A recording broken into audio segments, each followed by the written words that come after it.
네, 3월 12일 목요일 여의도 인사이트 시작하도록 하겠습니다. 말씀드린 것처럼 오늘은 장우진 작가님의 인사이트 들어보도록 할게요. 모셔보죠. 네, 안녕하세요. 반갑습니다. 네, 바쁘시죠? 요즘 진짜 너무 눈코 뜰 새 없이 바쁘네요. 아침에 나오고 저녁에도 제 유튜브 라이브를 또 저녁 10시 하다 보니까 아침 저녁으로 하고 중간중간에 계속 일 보고 너무 바쁩니다. 개인적으로 이제 일을 많이 벌이셨다, 뭐 이런 너무 많이 말씀도 벌었어요. 사실 하시는데 찾는 곳이 그만큼 많고 시장 상황이 너무 변해서도 이유가 있는 거죠. 그런 것 같습니다. 네, 시장의 변동성이 워낙 크다 보니까 사실 원래 제 유튜브에서 라이브는 안 했었거든요. 근데 지난주에 워낙 변동성이 커서 계속 급락이 나잖아요. 급등락이. 그쵸, 그래서 급등락이. 그냥 위로해 드리려고 라이브를 열었다가 그냥 지금 매일 그냥 하고 있는 어쩌다 보니 그러시군요. 그런 가운데 오늘 저와 함께 또 1시간 동안 인사이트를 좀 나눠주실 텐데 오늘 주제가 네. 불확실성의 파도, 시장은 무엇을 보고 있나? 라는 주제를 오늘 미리 좀 주셨더라고요. 그러니까 불확실성이 굉장히 짙어졌다라는 건 뭐 투자자분들께서 지난주, 이번 주 해서 많이 이제 목도를 하고 계시는데 그래서 뭘 보고 있나? 이걸 오늘 답을 주실 거잖아요. 그렇죠. 뭘 보고 있는, 뭐 유가예요?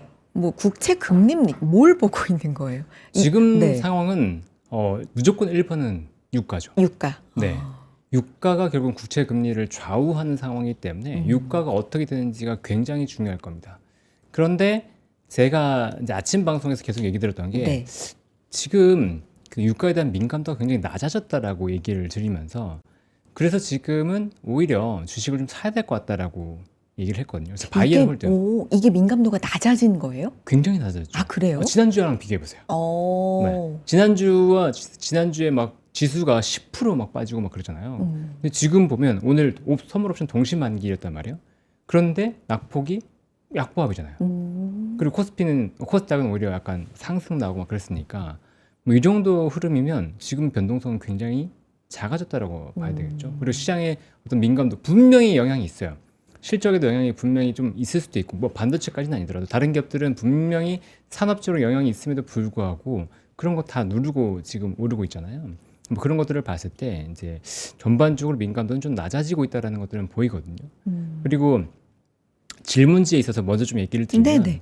유가가 왜 현물보다 선물이 더 낮냐? 그러니까 보통은 미래의 가격이 현재 가격보다 높은 경우가 굉장히 많죠. 컨탱크라고 하는데 지금 이게 반대로 나왔잖아요. 근데 그 이유를 생각해 보면 좀 당연하죠. 왜냐하면 지금 물량을 구하기 어려운데 미래는 좀 풀릴 거야. 그러면 현재는 어떻게든 내가 공장을 돌려야 되니까 빠르게 어떻게 비싸더라도 상관없이 지금 사야 되는데 미래 걸 내가 미리 땡겨가지고 비싸게 사지는 않을 거야라고 하는 심리가 드러나는 거죠. 그럼 반대로 생각해 보면 이 위기에 대한 민감도를 시장에서 어떻게 반응하고 있는 거죠. 완화가 될 거다라고 반영을 하고 있는 거잖아요. 그러니까 전체적으로 시장 분위기도 조금은 위기에 대한 약간 민감도가 줄어들었다고 얘기를 드리는 거죠. 제가 유가에 대한 민감도가 줄어든 거 맞아요? 라고 이제 반문을 드렸던 이유는 그 변동성의 폭이 뭐 7% 하락하고 12% 하락하고 이런 거에 비해서는 그 폭이 줄어든 건 맞는데 유가가 올라가고 내려가고에 따라서 시장 상황이 이렇게 변동하는 그 민감도는 여전히 좀 살아있다는 생각은 들더라고요. 있죠. 장중에도. 네, 장중에도 변동은 분명히 있습니다. 네. 그런데 진폭이 줄어들고 있기 때문에 그래서 저는 지금은 4848 잘못하면 샀다 팔았다 잘못하면 안 좋다. 분명히 밀리고 지금이 트레이딩에 굉장히 좋은 구간이라고 생각하시는 분들도 계세요. 그래서 밑에서 사고 위에서 팔고 라고 한 전략으로 수익을 내시는 분들도 분명히 계십니다. 그 전략을 제가 부정하는 건 아니에요. 그런데 상당수의 이제 초보 투자자분들이 지금 여기에서 빠질 때 무서워서 팔고 올라갈 때 뭐 사고 이렇게 하면 거꾸로 살 수 있는 거죠. 또 반대로 이게 위에 4848 하다가 그럼 난 밑에서 사고 위에서 팔면 되지라고 팔았는데 거기서 튀어버리면 그때부터 사람이 이제 멘탈이 나가는 거죠. 그런 상황이 저는 나올 가능성이 좀 있다고 보고 있거든요. 그러니까 이 사태가 안정될 거냐 안 될 거냐에 대해서 분명히 이제 이견이 있습니다. 저는 근데 그래도 좀 진정이 되지 않을까라고 가능성을 좀 보고 있는 거고요. 근데 만약에 제 생각과 다르게 현재 사태에 대해서 좀 더 우려하신다고 한다면 현금 비중을 두고서 플레이하시는 게 맞고요. 근데 만약에 이번 사태가 어떻게든 진정이 될 거야라고 보신다고 한다면 지금은 그냥 바이앤홀드로 조금 버텨보시는 것도 괜찮다고 보고 있습니다. 그러니까 이런 시장에서 너무 매매를 사고 팔고를 이렇게 좀 엇박자가 나다가 오히려 계정 환경이 안 좋아질 수도 있다라는 그렇죠. 관점으로 지금 말씀해 주셨는데 그럼 오늘 시장에 대한 관전평이랄까요? 이런 부분은 첫 번째 변동성은 확실히 줄어든 것 같다는 그렇죠. 이제 알아들었고 네. 또 보신 포인트가 혹시 있을까요? 일단 그 네. 유가에 대해서 좀 우려되는 포인트를 먼저 말씀드릴게요. 그다음에 좋습니다. 긍정적인 걸 얘기를 네. 드릴 텐데 네. 유가에 대해서 우려되는 포인트. 오늘도 사실 브렌트유가 100달러 100 넘었죠. 위로 넘어서면서 시장이 그때부터 좀 출렁거림이 있었는데 그게 이제 왜 브렌트유 100달러 넘어갔는지 이제 뉴스 보셨어요? 보긴 봤는데 네. 어떤 점을 이라크 말씀하시는 해역에 거죠? 두 척의 유조선이 피격됐잖아요. 맞아요. 지금 보시면 이렇게 정말 폭발했거든요. 네, 그러면서 선박 폭발과 하저로 인해서 문제가 됐는데 제가 이게 왜 큰 우려라고 말씀을 드리냐면 네. 이게 어디서 발생한 거냐, 이 사건이 어디서 발생한 거냐라고 한번 이제 추정해 보시겠어요? 이 지금 무인 선박이 유조선 4척을 공격을 했고 그중에 2척이 폭발했는데 이 사건이 어디서 발생했을까? 한번 추정. 네. 보통 이제 생각하면 호르무즈 해협 이렇게 생각할 수 있잖아요. 아무래도 그 얘기가 제일 많이 나오고 네. 집중하고 있는 곳이잖아요. 거기가. 그렇죠. 근데 이제 지금 지도를 보여드리면 네. 여기가 호르무즈 해협입니다. 지금 지도 같이 볼게요. 네, 여기가 호르무즈 해협이에요. 좁은. 여기 이란이 이렇게 큰 땅이 있고 이란과 오만, 여기 오만 땅이거든요. 여기가 UAE 아랍에미리트고 이 오만과 마주보고 있는 여기가 좁은 해협이 호르무즈 해협인데 지금 사건이 발생한 바다는 여기예요. 바스라 항구 앞쪽 이 알파우 반도라고 하는 요 앞쪽에서 발생했습니다. 이게 뭘 의미하냐? 지금 미국이 대비해야 되는 해역의 방어 루트가 너무 커졌다는 거예요. 이해되죠? 전선이 넓어졌어요. 그러니까 예전에는 여기에 기대 설치하는 것만 막으면 되겠네라고 했는데 이란의 지금 무인 선박이 여기를 이 이란 땅인데 여기가 이라크죠? 이라크 앞바다를 나와서 여기서 공격해버린 거죠. 그러면 지금 여기에 공해상에 지금 멈춰 있는 유조선들은 안전할까에 대한 의문이 들어갈 거잖아요. 그리고 그 선박들이 공격을 당하기 시작하면 배가 일단 사라지죠. 배가 사라지면 앞으로 유조선을 앞으로 배 누가 이제 운반할 거냐 그런 이슈들이 불거질 수 있잖아요. 그러면 제가 사보타지에 대해서 계속 걱정을 하고 있는데 이런 유조선 선박, 그 다음에 정유 시설, LNG 가스 시설 이런 시설이 본격적으로 공격당하게 되면 테러나 이런 무인 선박, 무인 드론으로 인해서 공격당하게 되면 그러면 유가는 걷잡을 수 없이 올라갑니다. 그런 리스크가 전혀 없다라고 말씀드리는 건 아니에요. 근데 이란의 공격 행보를 보면 생각보다는 그렇게까지 끌고 가고 싶어 하지는 않는 걸 보여주거든요. 그렇게 되면 공멸이라고 생각하는 건지 모르겠지만 지금 물론 산발적으로 분명히 정유시설도 드론으로 공격하고 뭐 미사일로 공격하고 하고 있지만 그래도 정말 최악의 공격 이런 것들은 하지는 않고 있어요. 지금 봤을 때 제가 느낄 땐 그렇거든요. 그래서 그러면 지금의 위기가 어느 정도 좀 넘어갈 수 있지 않을까. 근데 잘 생각해 보면요. 이란이 지금 이 호르무즈 해협을 지나가게끔 협의한 나라가 이제 중국이 있었죠. 네. 근데 유가가 올라가면 이 중국도 파멸이잖아요. 그러니까 이란 입장에서 그런 것들을 약간 조심하는 게 아닌가 싶습니다. 그리고 오늘 긍정적인 소식을 하나 전해드리면 이거는 근데 확인이 안 돼가지고 이란 인도 외교장관이랑 이란 외무장관이 통화를 통해서 협의를 했다. 그래서 이란이 인도 국적의 유조선을 호르무즈 해협을 통과하는 것들을 허용했다. 라고 오늘 기사가 나왔어요. 이 기사가 나오면서 유가가 급격하게 안정이 됐었고 한 97달러까지 올라가던 WTI 가격이 90달러까지 내려갔거든요. 그러니까 이게 이제 정말이라고 한다면 이게 진짜 호재입니다. 왜냐하면 이란이 보유하고 있던 원유 그 비축량이 소비량이 한 9일에서 한 10일 정도밖에 안 됐어요. 굉장히 적었거든요. 그러네요. 근데 이게 만약에 인도 쪽으로 들어간다고 하면 인도의 생산 같은 것들이 크게 차질을 빚지 않기 때문에 그러면 원유 가격의 상승이 분명히 제동이 걸릴 수 있죠.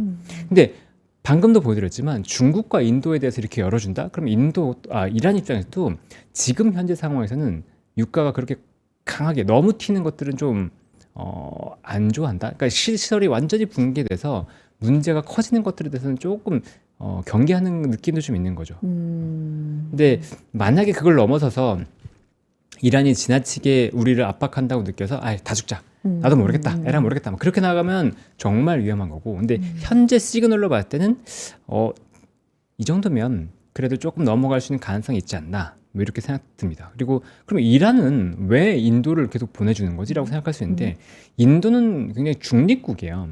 그러니까 뭐 미국과도 그렇게 친하지도 않고 러시아 제재했을 때도 보면 러시아 그 석유 우에서 받았거든요. 근데 미국이 말도 못해요. 이란이 인도가 워낙 크니까 뭐 대놓고 때리지도 못하고 그런 상황이 있기 때문에 중립국인 인도에 뭐 석유를 팔아서 이란도 전쟁하려면 돈 필요합니다. 그러니까 이 돈을 확보하려면 결국 그러니까 석유를 팔아서 자기도 돈을 챙겨야 되기 때문에 그래서 지금 인도 쪽과 뭔가 소통하는 게 아닌가라는 생각이 좀 들긴 해요. 저 부분은 좀 확인이 근데 좀 필요하다. 그렇죠. 근데 이 이후에 또 다른 얘기, 네, 이란 네. 측의 소식통이 얘기한 게는 그런 적 없다라고 부인하기도 했거든요. 근데 유가가 지금 현재 반응하는 걸로 보면 여기에 대해서 좀 사실로 받아들이고 있다라는 거죠. 유가는. 근데 물론 이게 정말 아니다라고 되면 또 튈 수도 있는 거고요. 근데 아직은 모르지만 일단 현재는 유가가 안정이 됐고 그로 인해서 시장이 전반적으로 좀 안정이 됐다. 그런데 한편 다행인 건 뭐냐면 아까 브렌트 유가가 $100까지 갔음에도 불구하고 한국 시장의 영향이 상당히 제한적이었다. 네. 코스피가 기껏해야 1.5% 정도 빠졌거든요. 물론 예전 같으면 1.5% 빠지면 급락이다라고 얘기를 했지만 그래도 지난주에 비하면 굉장히 안정됐다. 네, 그래서 그거는 좀 긍정적으로 볼 수 있다라고 생각하고 있습니다. 변동성의 진폭은 확실히 줄었다. 그렇죠. 네. 이렇게 말씀해 주셨고 사실 근데 그 뭐 호르무즈 해협이나 아니면 유조선의 통과 아니면 뭐 불탔다, 뭐 공격을 했다 이런 이슈들은 정말 많이 지금 나오고 있잖아요. 그렇죠. 그리고 긍정이냐 부정이냐도 막 뒤섞여 있어요. 그래서 이게 진짜로 어떻게 봐야 되지라는 건 숫자를 통해서 보는 게 가장 정확한가요? 그러니까 유가 반응?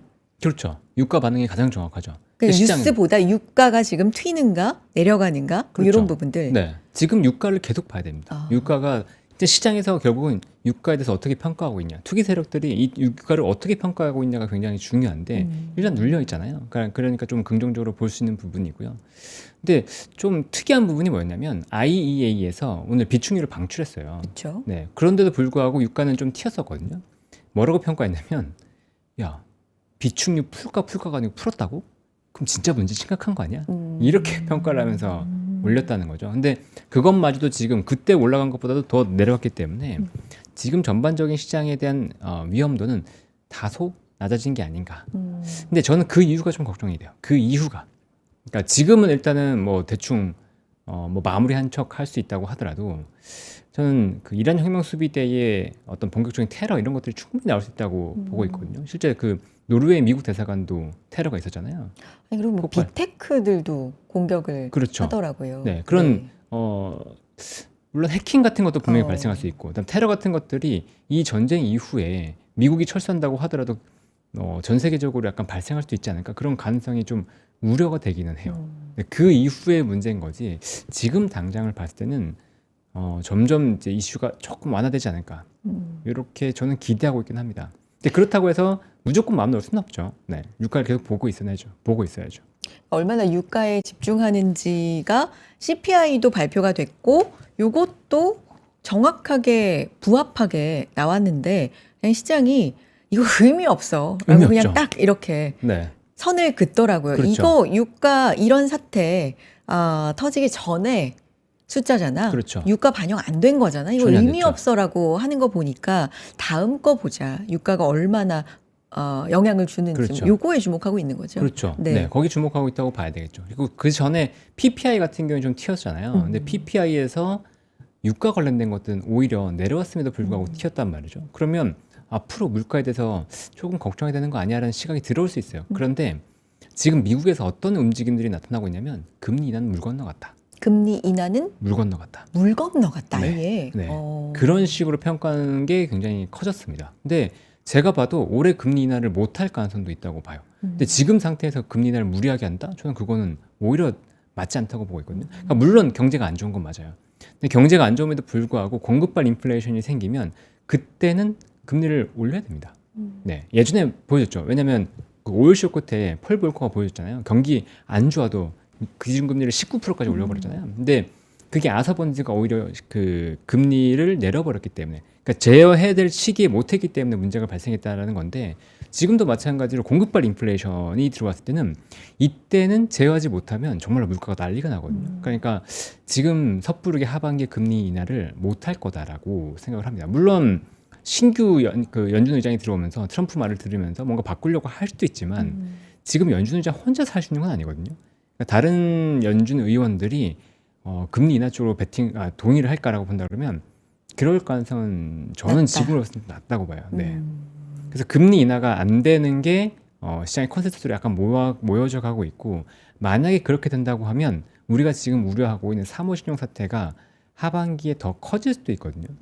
왜냐하면 금리가 좀 떨어질 거야. 앞으로 유동성이 풀릴 거야라고 하면서 약간 허덕허덕하면서 버티고 있었던 자금들이 지금 유동성이 딱 막히고 있고, JP모건 같은 경우도 마크다운이라고 해서 오히려 담보 가치를 낮춰버렸잖아요. 그러니까 근데 담보 가지고 대출을 받았었는데, 그러니까 부실 위험을 반영시킨 거죠. 그렇죠. 부실림을 반영시킨 거예요. 네네. 그런데 금리가 더 높아지거나 금리가 내려가지 않아요. 네. 그럼 어떻게든 버티고 있던 기업들이 무너질 수 있다는 거죠. 아, 네, 그럴 가능성은 하반기 내년에 더 높아질 수 있기 때문에 그런 위험도를 본다고 하면, 제가 지난번에도 지방선거까지 좀 보시는 게 좋다라고 말씀을 드렸지만 지금도 동일하게 지방선거 전까지 보고 하반기는 정말 상당히 리스크를 조금 조심하는 게, 리스크 온 상태로 가는 게 좋다라고 보고 있습니다.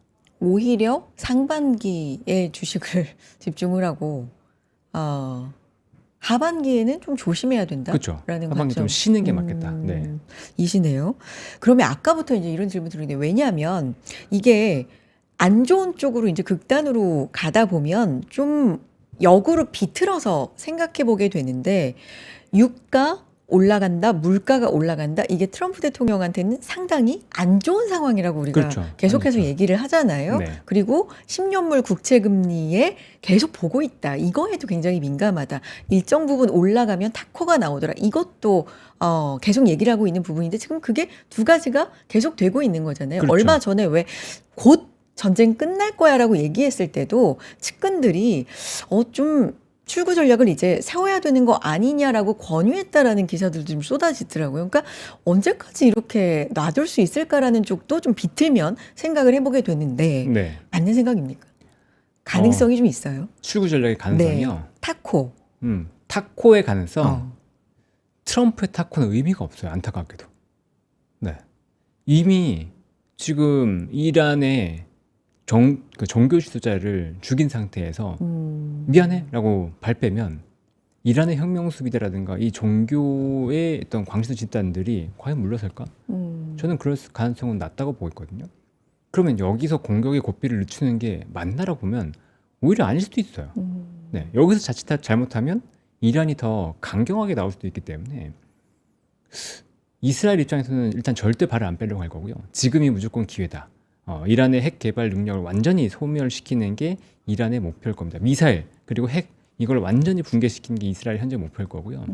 트럼프는 그 과정 속에서 발을 빼기는 쉽지는 않을 것 같아요. 그럼 출구 전략으로 하면 미국은 이란한테 뭘 줘야지 이란이 알았어 고마워 이러면서 협의를 할까요?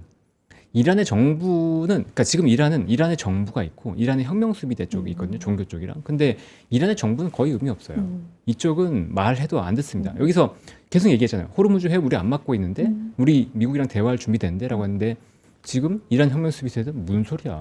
우린 끝까지 싸울 거야. 이러고 있잖아요. 근데 그런 상황을 보면 트럼프의 타코로 뭔가 해결되는 건 정말 어렵습니다. 그러니까 얼마 전에도 종전할 거야라는 얘기로 시장은 좀 반등을 하고 영향이 좀 있었지만, 바로 이란 쪽에서는 그 결정은 우리가 하는 거야 그렇죠. 라고 얘기한 것처럼 별로 이제는 타코도 의미가 없어지는. 그렇죠.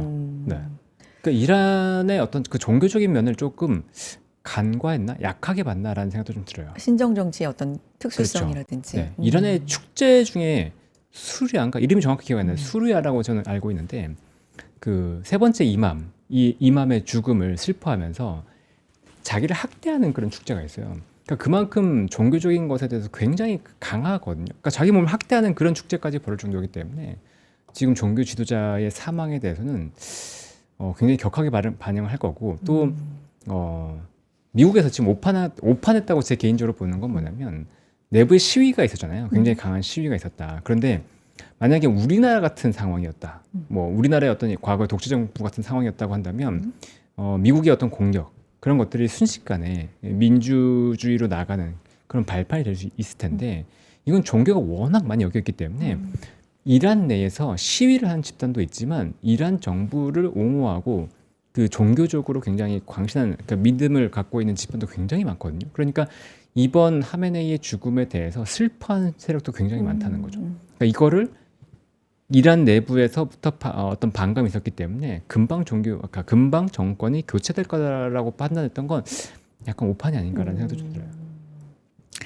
알겠습니다. 이렇게 불확실성이 계속해서 있고 작가님의 관점으로도 좀 불안한 부분들이 지금 있죠. 사실 많이 말씀 들어보니까 좀 느껴지는데 이런 시장 상황에서 또 움직이는 종목들이 있죠. 대표적으로 이제 유가가 튀다 보니까 대안의 에너지를 찾는 뭐 이런 부분이라든가 자료 보니까 그런 부분도 좀 얘기를 많이 해주시는 것 같더라고요. 같이 좀 볼까요? 네. 네. 일단 종목들을 좀 보면 특이했던 종목들, 일단 신재생 에너지 관련된 종목들이 굉장히 강했죠.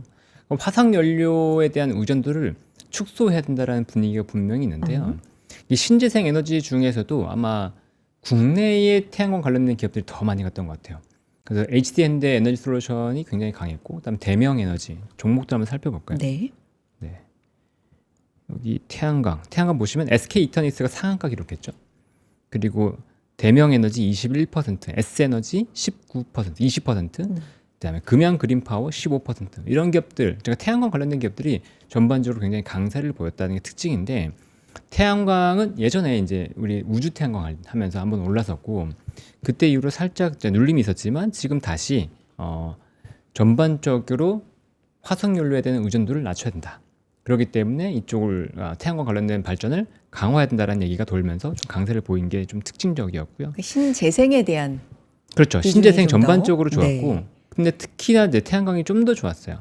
그리고 풍력도 오늘 좀 오르긴 했죠. 풍력도 좀 강세를 보였고 원전 관련된 주식들도 분명히 좀 힘을 받았거든요. 그래서 전반적으로 이런 그 태양광 신재생 쪽이 좀 좋았다라는 거고 좀 특이했던 건 뭐냐면 연료전지 수소 쪽이에요. 수소. 네.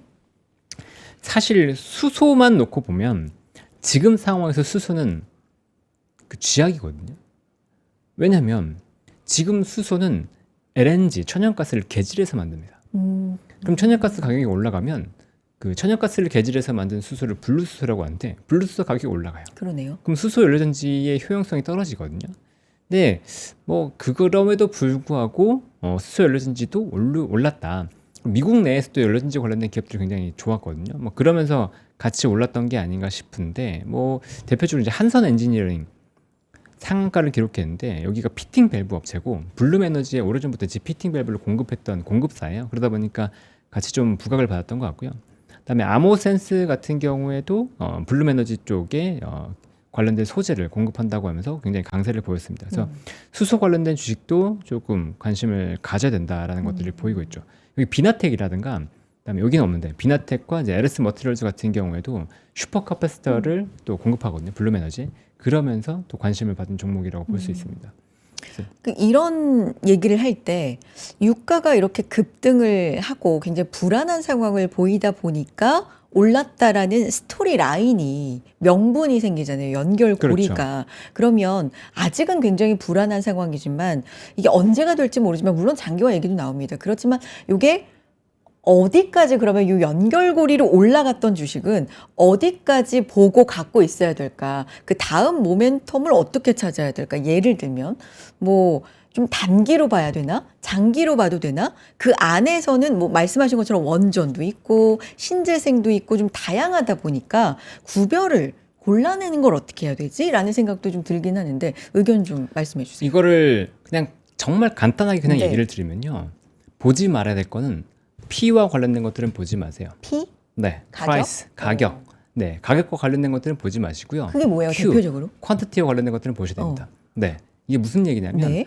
프라이스가 올라갔기 때문에 좋아요. 뭐가 있죠? 석유, 뭐 흥구석유, 뭐 이렇게 한국석유, 뭐 이렇게 석유주 갖다 붙는 것들 그런 것들은 장기적으로 보시면 안 되겠죠. 그리고 최근에 요소수 가격 올라가는 것 때문에 비료주 단기 트레이딩은 가능해요. 분명히 가능한데 이걸 길게 보시면 안 되는 거죠. 그런데 러시아 우크라이나 전쟁 이후에 그때도 똑같이 한국석유 이런 것들이 올랐다가 내려갔거든요. 그런데 그 이후에 우리나라의 주도 산업이 되면서 시장을 이끌었던 산업이 있죠. 방산. 네.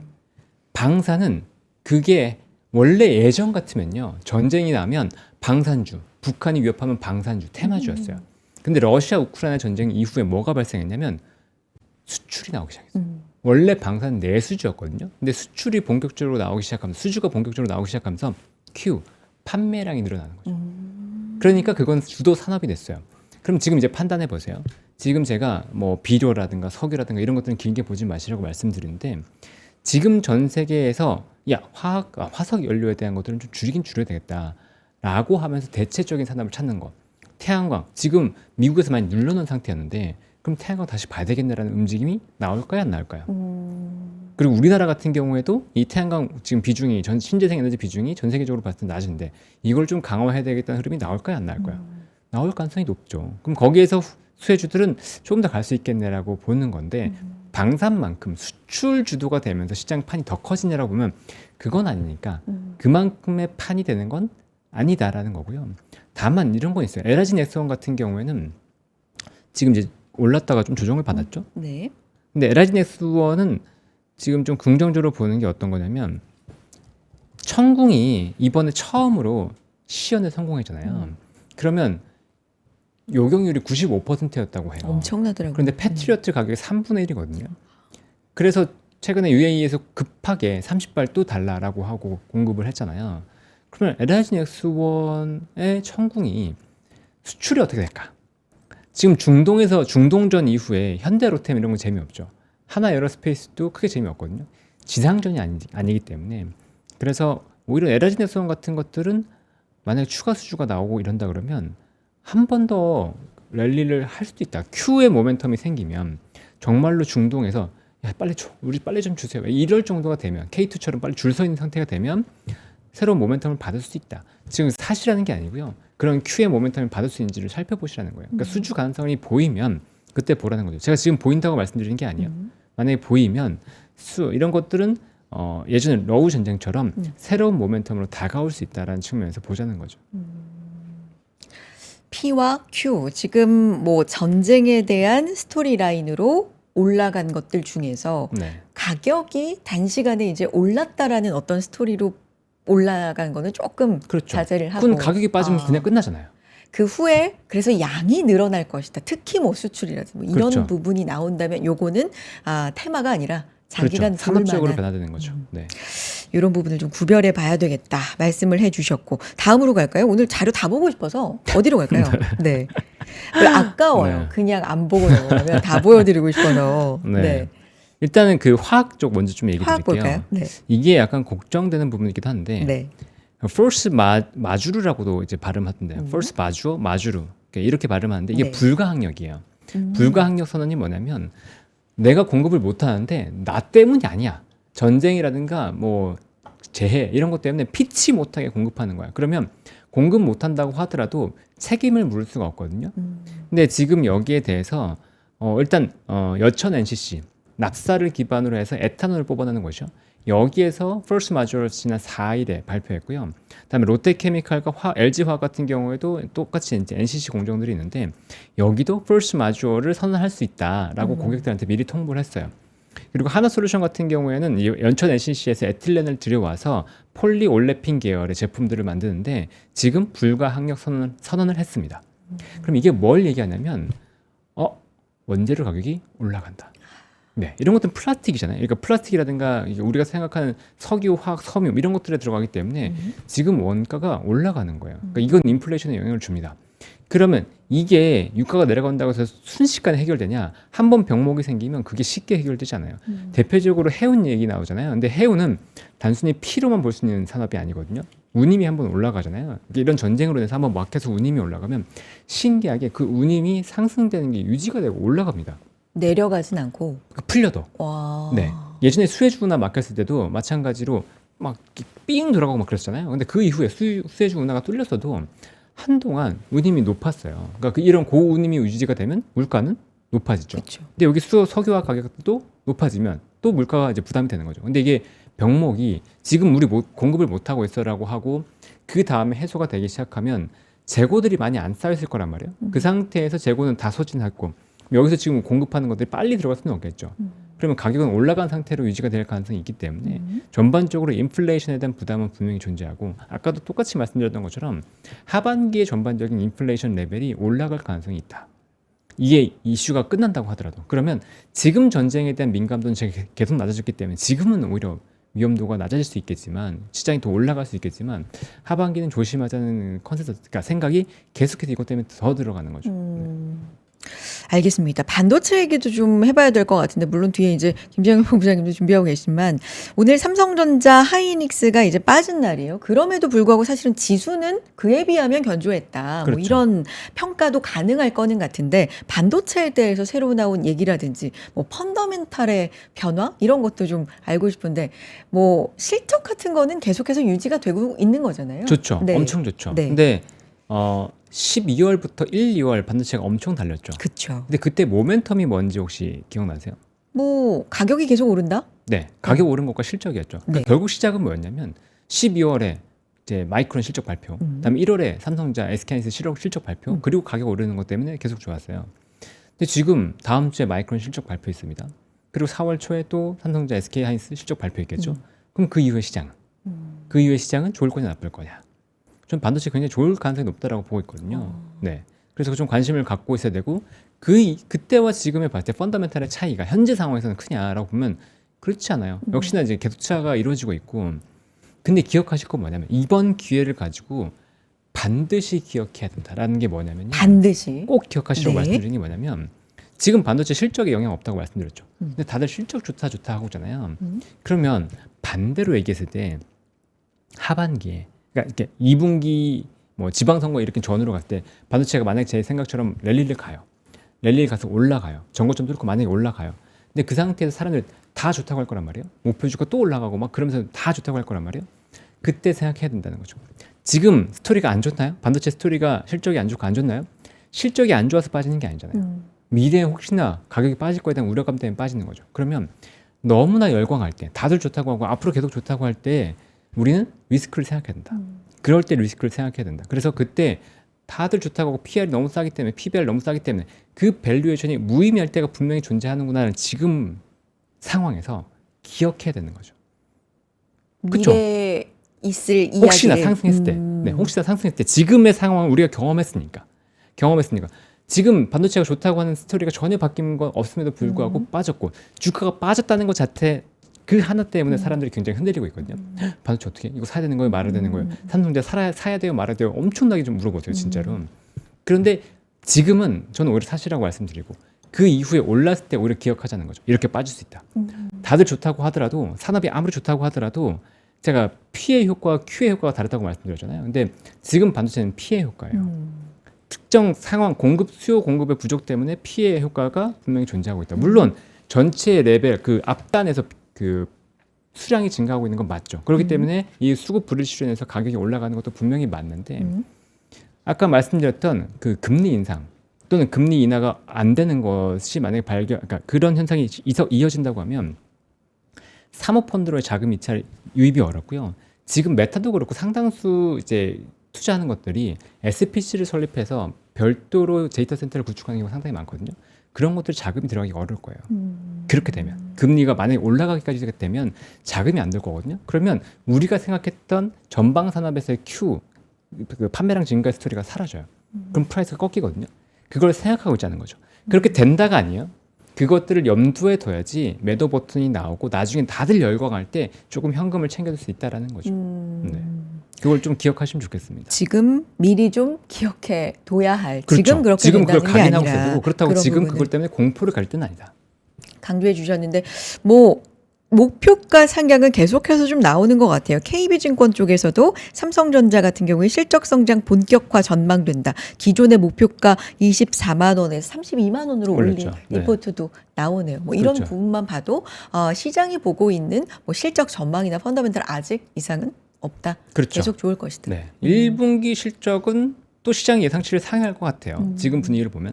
그리고 1분기 실적 발표 때 2분기에 대한 전망도 현재 가격 상승 흐름을 보면 당연히 좋을 수밖에 없을 것 같습니다. 그래서 지금 반도체에 대해서 가격이 빠졌다는 이유만으로 지나치게 두려워할 필요가 없다라고 보고 있어요. 그래서 뭐 물론 지금 흔들리고 있습니다. 그리고 더 싸게 살 수도 있을 거예요. 근데 저는 반도체를 지금 바이앤홀드 하시는 게 편할 거다. 작년 12월에 제가 얘기 드렸던 거랑 똑같아요. 작년 12월에도 지금 반도체 놓치고 계시면 힘들 거다라고 계속 얘기했었거든요. 그 다음에 12월, 1월, 2월 빵빵빵 떠버렸잖아요. 손도 못되게 올라가 버렸거든요. 그런 흐름들이 마지막 그 피날레가 될 수도 있지만 어쨌든 그런 반등이 나올 수도 있기 때문에 좀 염두에 두고 계시라고 얘기를 드립니다. 알겠습니다. 이게 하루 만의 현상으로 뭐 이게 신호가 나온 거냐는 섣부르지만 하루 만의 현상이라기보다 코스닥 얘기를 이제 하고 싶은 거예요. 기존에 이제 시장이 급락할 때도 사실 코스닥이 조금 더 견조하다. 물론 같이 빠지는데 좀 덜 빠진다거나 아니면 반등할 때 조금 더 세게 나온다거나 뭐 이런 부분들이 코스닥에 사실 좀 감지가 되고 있었습니다. 근데 오늘 같은 경우도 코스닥 지수가 뭐 1%대 상승으로 또 마무리가 되기도 했고 이 겹친 부분도 있는 것 같아요. 액티브 ETF 상장도 그렇죠. 겹친 것도 있고 네. 요 코스닥에 대한 의견도 좀 들어보고 싶고요. 아침에도 잠깐 얘기를 드리긴 네. 했는데 굉장히 드라마틱한 변화가 생겼어요. 어떤 액티브 ETF 등장한 이후에 아, 코스닥 원래는요. 그 전 액티브 ETF가 등장하기 전에는 메인 ETF가 뭐였냐? 코스닥 150 ETF였거든요. 그러니까 코스닥 지수와 코스닥 150을 보면 어디가 더 좋았을까요? 150. 150 좋았어요. 대형주가 좋았어요. 그렇죠. 근데 지금은 150은 밀려요. 150이 안 좋고 그냥 코스닥 지수가 더 좋습니다. 그래서 제 친구가 저한테 물어보더라고요. 야, 이거 오르는 거 아니야? 오류? 코스닥 이렇게 오르는데 코스닥 150 안 올라. 그 정도로 지금 코스닥 대형주와 중소형주가 차이가 나고 있다. 그 말은 뭐냐면 종목 장세. 지금 주도주가 크게 없는 상태에서 종목 장세가 굉장히 세게 나고 있다는 거예요. 그러니까 종목 장세라는 것의 정의를 보자면 주도주, 대형주가 이끄는 몇 개만 올라서 지수가 오르는 게 아니라 좀 퍼진다라는 개념입니까? 그렇죠. 아. 개별 종목들. 개별 그러니까 개별 종목. 종목이라고 하는 건 네. 특정의 큰 산업에 속하지 않은 상태에서 아주 짜잘한 이슈들 아니면 개별 그 기업의 이슈로 올라가는 것들을 얘기해요. 근데 그런 기업들이 하나 뉴스가 나오면 바로 10% 20% 그냥 팍팍팍 올려주거든요. 어제 아머센스 상한가 기록하고 오늘 20% 올라간 거 SK증권 보고서가 있었단 말이에요. 그래서 제가 계속 얘기 들었던 게 지금 20개 보고서 진짜 잘 보고 계세요라고 계속 강조했었어요. 지금 20개 보고서 진짜 재밌을 거고 정말 시장에 영향을 많이 줄 거라고 했었는데 보고서 나올 때마다 정말 툭툭툭 튀는 거 보실 거예요. 네, 지금이 그런 시즌이에요. 그래서 예전에도 보면 그냥 농담 삼아서 예전부터 스몰캡 애널리스트 잘 될 때 스상이라고 막 그랬었거든요. 스상. 세상. 네, 쓰면 상한가. 어. 네, 그런 분위기가 지금 다시 한번 연출되고 있는 그 스몰캡 장세기 때문에 그런 것들 염두에 두실 필요가 있다라고 봅니다. 근데 삼성전자 SK하이닉스가 많이 다시 달라간다 그러면 이런 스몰캡 장세는 또 안 나올 수도 있죠. 그러니까 수급이 네, 또 그렇죠. 네. 옮겨갈 수도 있는데 일단 현재는 그런 흐름이 나오고 있다. 근데 그게 액티브 ETF 때문에 더 강화됐다. 액티브 ETF 때문에 엣지 있는 종목으로 가버렸잖아요. 그러니까 일단은 다반지를 보였던 삼성 코엑트 펀드를 보면 큐리언트, 성호전자, 그다음에 성우하이텍 이런 기업들 봐야 되겠네. 인텔리언테크 왜 이거 지수 편입된 비중보다 지수의 편입 비중보다 훨씬 더 높였네. 그러면 야 여기는 뭔가 좋은 게 있나 보다라고 하면서 달려들었거든요. 그 이슈 이후에 재미를 봤죠. 굉장히 단기간에 40% 50% 올라가는 거 봤으니까 개별 종목에 이제 눈 땅 떠지면서 정말 변동성에 베팅하는 게 너무 커졌어요. 근데 보통 이런 건요. 시장이 약간 피크 거의 다가왔을 때 보통 나오는 분위기긴 합니다. 네. 스몰캡이 정말 피크 찍고 이런 것들은 시장이 상승해서 약간 정말 고점에 다다랐을 때 약간 나온 징후 중에 하나기는 해요. 그래서 조금 불안한 감도 분명히 존재하죠. 그래서 저는 하반기 더 줄이자고 하는 것도 있습니다. 그러니까 포모에 대한 공포가 너무 컸던 것 같아요. 그래서 많은 개인분들이 정말 단기 수익을 위해서 쫓아가는 매매를 정말 많이 하고 있고 그리고 그게 지금 보면 잘 맞잖아요. 그러니까 보고서 뉴스 하나 보고 하면은 내가 공부했는데 맞았다라고 생각하잖아요. 근데 실제로 그건 공부가 아니거든요. 따라하기인 거지. 근데 그런 걸 통해서 맞기 시작하면 자신감이 커집니다. 잘 모르는 상태에서 잘 맞아서 자신감이 커지기 시작하면 나중에 크게 실수해요. 근데 그건 좀 주의하실 필요가 있습니다. 꼭 한번 기억해 두세요. 오늘 그러니까 지금 당장은 아닌데 네, 지금이 몇 개월 아니고. 뒤를 네. 위해서 좀 기억해두자라는 포인트가 오늘 그렇죠. 유난히 좀 네. 많으신데 지금은 돈 벌 것 같지만 계속 걱정돼요. 그래서 그 지금 버시는 수익들을 계속 지켜드리고 싶은 마음이 굉장히 크거든요. 네. 그 ETF잖아요. 그렇죠. 이제 시장 특히 뭐 코스피 6,300가구 이제 이런 어떤 공신 중에 하나가 ETF 열풍이었다라는 분석들도 많은데 이제 시장이 급락이 그러면 컸던 것도 ETF로 흥했는데 요것 때문에 더 흔들림도 컸다라는 분석들도 이제 맞습니다. 있잖아요. 이제 네. 바스켓으로 매도를 또 하게 되고 뭐 그렇죠. 이런 느낌이다 보니까 그러면 요 코스닥 ETF로 이제 그거를 치환해서 생각을 해보면 조금 더 취약하지 않을까라는 걱정도 사실은 있긴 하거든요. 그렇죠. 네. 충분히 그럴 수 있죠. 그래요? 네. 근데 지금 상황에서 오를 거나 내릴 거나 본다 그러면 단기간에 오를 가능성이 높다라고 보고 있고 그 이후에 우리가 이 정도까지 올라갔어? 정말 뭐 버블 아니야? 라고 하는 그런 걱정까지 갔을 때 그때 이후에는 하락한다고 하면 그러면 그 하락을 훨씬 더 가속화시켜 줄 수 있죠. 분명 그거는 가능하고 특히나 미국 시장이 금융 쪽에서 흔들린다. 사모펀드가 지금은 미풍이지만 이게 정말로 강풍이 돼서 흔들린다 그러면 그 여파가 우리나라까지 정말 크게 미칠 수도 있거든요. 근데 지금 그게 된다라는 게 절대 아니에요. 근데 하반기 조심하자는 정도인 거지. 네, 그걸 꼭 구분해서 생각하시면 좋겠습니다. 하지만 지방선거 전후를 봤을 때는 보통은 우리나라 힘이 빠지는 경우가 많았기 때문에 그리고 보통 우리가 통계적으로 봤을 때 상반기가 훨씬 좋고 하반기에 안 좋은 경향이 많았으니까 그러니까 지금은 상반기에 집중해서 수익을 최대한 내고 하반기에는 현금을 많이 챙겨두면서 이제 현금화 하자, 수익을 좀 챙겨두자 이런 전략을 좀 추천드리는 거죠. 하반기를 굉장히 안 좋게 보시네요, 작가님. 좀 불안합니다. 네, 많이 불안해요. 불안의 제일 큰 원인이 뭐 오늘 쭉 뭐 중간중간 나왔지만 제일 큰 이유는 뭐예요? 일단 지방선거 이후는 지방선거 이전에 이제 돈을 많이 땡겨서 투자를 많이 합니다. 그 우리나라 전체적으로 봤을 때 뭐 그런 것들에 대한 유동성이 상반기에 많이 풀렸다고 하면 그 효과가 일단 상반기에 작용을 많이 하겠죠. 시장에 전체적으로 작용을 많이 할 거고 그리고 지방선거 이후에 우리나라 빠진 경우가 상당히 많았다는 거고요. 그리고 지금 인플레이션에 대한 부담이 들어왔다라는 거. 그러면 하반기에 금리 인하 기대감이 후퇴해버리죠. 그럼 전체적인 시장에서 유동성이 어떻게 될 거냐고 보면 빠지겠죠. 그리고 금리 인하 기대감이 후퇴하면 지금 강구하고 있는 게 뭐냐면 금리 인하 기대감이 후퇴하면 달러 강세로 갑니다. 네, 그러면 국내 시장으로 들어왔던 지금 우리가 수혜를 봤던 건 유동성 제가 계속 퍼지거라고 했던 그 유동성의 핵심은 유가 달러 약세예요. 달러 약세로 인해서 자금이 퍼졌던 건데 달러가 강세로 가버리면 우리 몇 번 경험했잖아요. 달러 강세로 가면 순식간에 자금 빠져나가는 거 그런 일들이 벌어질 수 있죠. 네, 그래서 하반기는 좀 걱정이 되는데 만약에 금리 인상까지 얘기가 온다고 하면 그 달러 강세가 약간 구조화 될 수도 있거든요.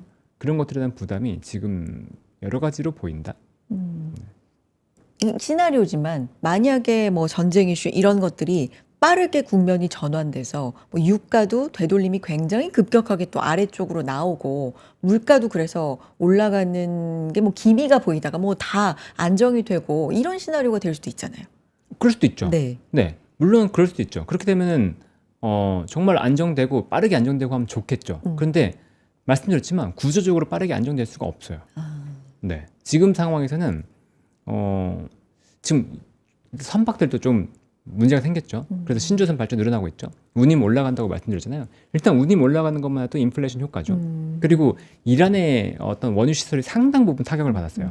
그럼 이란의 원유 시설이 타격을 받았다는 건 전체적으로 공급량은 일단 타격을 받았다는 것밖에 안 되거든요. 그러면 유가 레벨은 절대적 유가 레벨이 원래 60불대였죠. 70불대 이상을 일단 우리는 가정하고 있어야 됩니다. 내려간다고 하더라도. 물론 일시적으로 더 내려갈 수 있겠지만 유가 레벨이 절대 10불 정도 이상, 그러니까 이 전체적인 물가 레벨에서 20% 정도 올라간다고 봐야 돼요.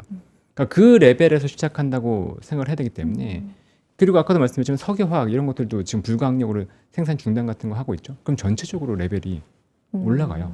네, 물가 레벨이. 그러니까 하반기에 우리가 물가가 쉽게 내려가면서 안정 찾을 거라고 하기는 조금 애매하죠.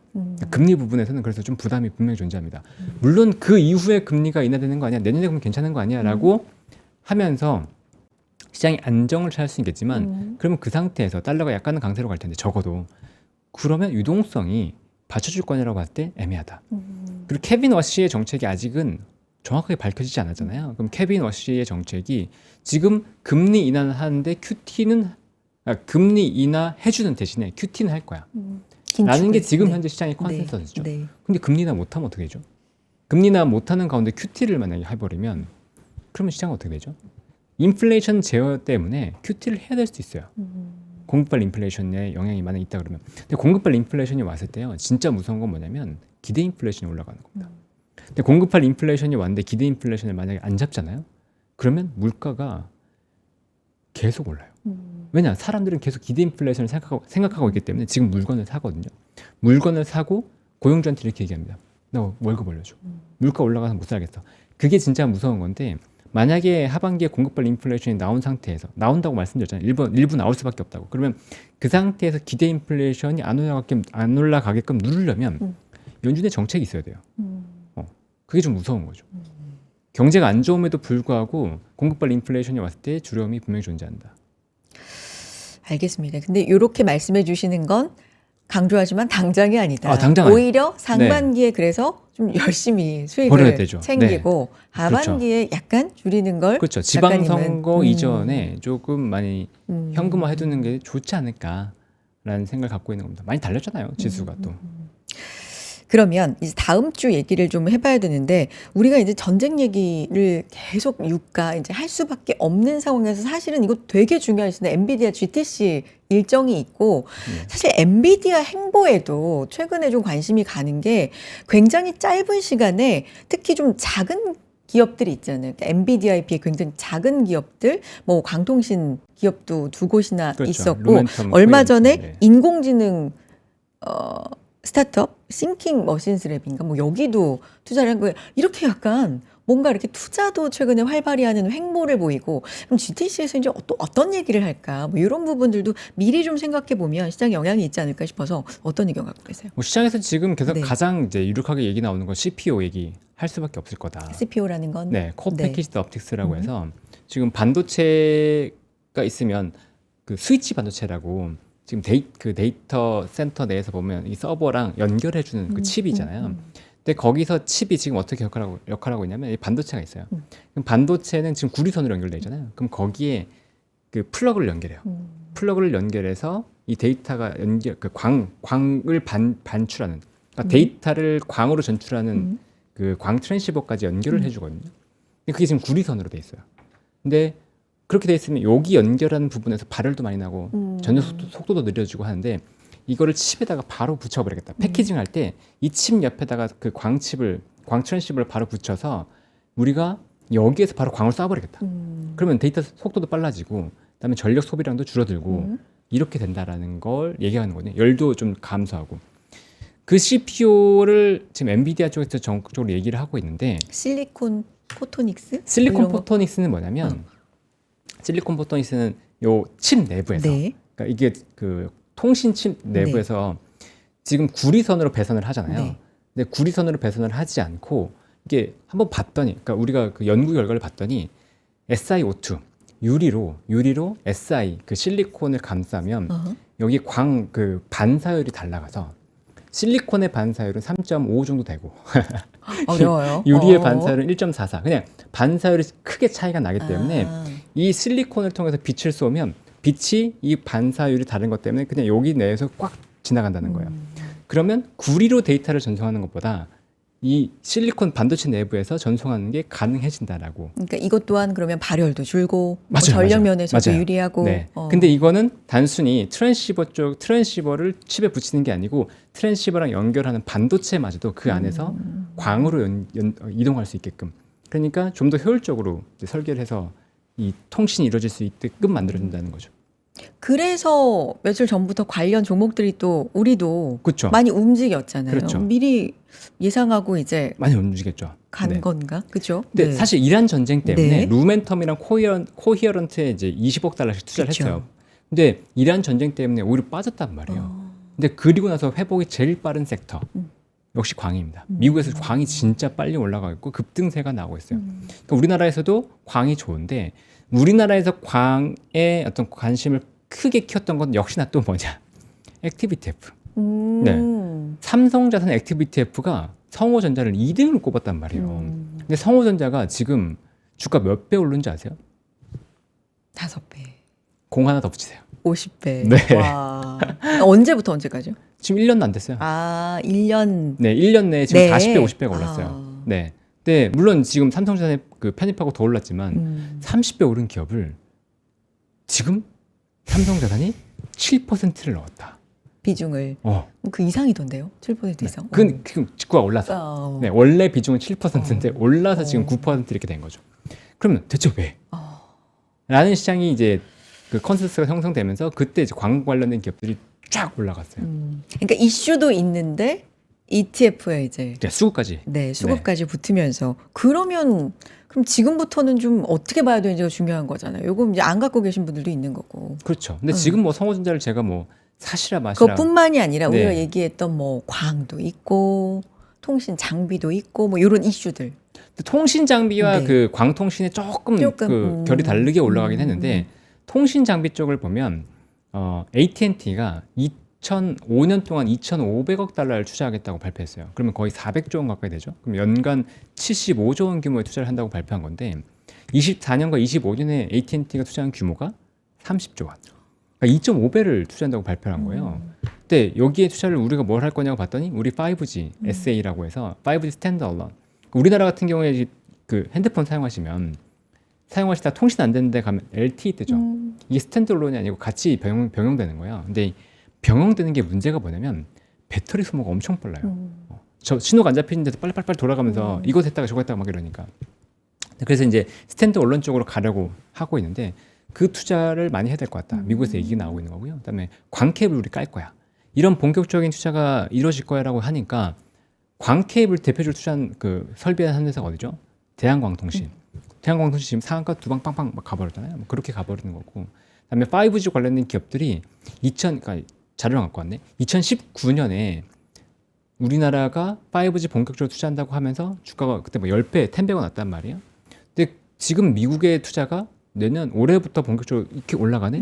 그럼 여기에 수혜가 있는 거 아니야?라고 하면서 관련된 기업들이 주가가 급등했다. 특히나 오이솔루션 같은 경우에는 광통신 모듈 같은 거 하거든요. 이제 게다가 중국 배제한다고 하니까. 그렇죠. 그러면 미국에서 광케이블 관련된 투자를 하면 오이솔루션 괜찮을 수 있겠죠. 네, 뭐 그런 식으로 전반적으로 그냥 테마 타면서 쭉 올라가는데 지금 단계에서 이제 옥석 가리기를 하면서 정말로 실적도 좀 기대가 되고 미국 수출도 되는 기업들 중심으로 더 가지 않을까 생각도 듭니다. 근데 5G 관련된 건 지금 하나증권의 그 김홍식 위원님이 네네네. 워낙 또 강하게 또 어필하고 네. 계시고 해서 시장에서 먹힐 수 있다고는 보고 있거든요. 그래서 좀 단기적으로 관심을 가지시면 좋겠고, 근데 광은 단기 급등이 너무 컸기 때문에 흔들릴 수 있어요. 그래서 오늘 내일 당장 사시라는 말씀은 저는 절대 못 드리겠습니다. 네.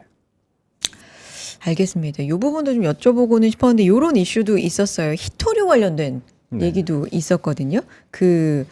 뭐 히토류가 미국이 재고 2개월치 뭐 이렇게 얘기가 나오면서 뭐 관련주들이 좀 움직이기도 했고, 사실 이렇게 타코가 나왔던 것도 사실은 히토류 때문이더라는 기사도 좀 보기는 했고, 뭐 이런 것도 좀 연속성은 있습니까? 근데 타코를 한 게 히토류 때문이면 중국 때문인 건데, 네, 이게 중동의 이슈 때문에 히토류 재고가 떨어지는 않을 거잖아요. 네, 그래서 그게 중동 이란 문제 때문은 아니다. 네, 근데 이제 히토류가 부족한 건 맞는 것 같고요. 그리고 히토류 관련해서 연초에도 우리나라에서 한번 이슈가 됐었거든요. 뭐 노바텍 이런 기업들이 올라섰는데 그런 기업들이 실질적으로 지금 미국 내 어떤 공급망 개편으로 인해서 우리나라 기업들이 수혜를 보는 게 나타나고 있는 것 같아요. 그래서 노바텍이 실적이 올해 좀 좋아질 거다라는 맞아요. 예상들이 있는데 만약 그 숫자가 1분기에 꽂히면 그 다음부터는 사람들이 더 열광을 할 것 같거든요. 지금까지는 단순 테마였다고 한다면 뭐 그런 정말 실적으로 연결되는지를 좀 지켜보시죠. 네, 아직까지는 테마였는데. 근데 이게 이제 트럼프 대통령 요거 확정인지는 모르겠습니다만 방중 이슈가 좀 있잖아요. 네. 만남 이슈가 있기 때문에 혹시 요때 뭐 히토류 문제가 논의 대상이 될까? 뭐 이런 거는 좀 지켜볼 만하고. 알겠습니다. 마무리 차원에서 오늘 다양한 얘기를 해 주셨습니다. 일단은 오늘 기억해야 될 부분을 좀 많이 말씀해 주셨고, 그렇지만 조금 먼 얘기긴 하고 이런 변동성 구간에서 우리의 자세로 한번 마무리해 볼게요. 어떤 네네. 조언해 주실까요?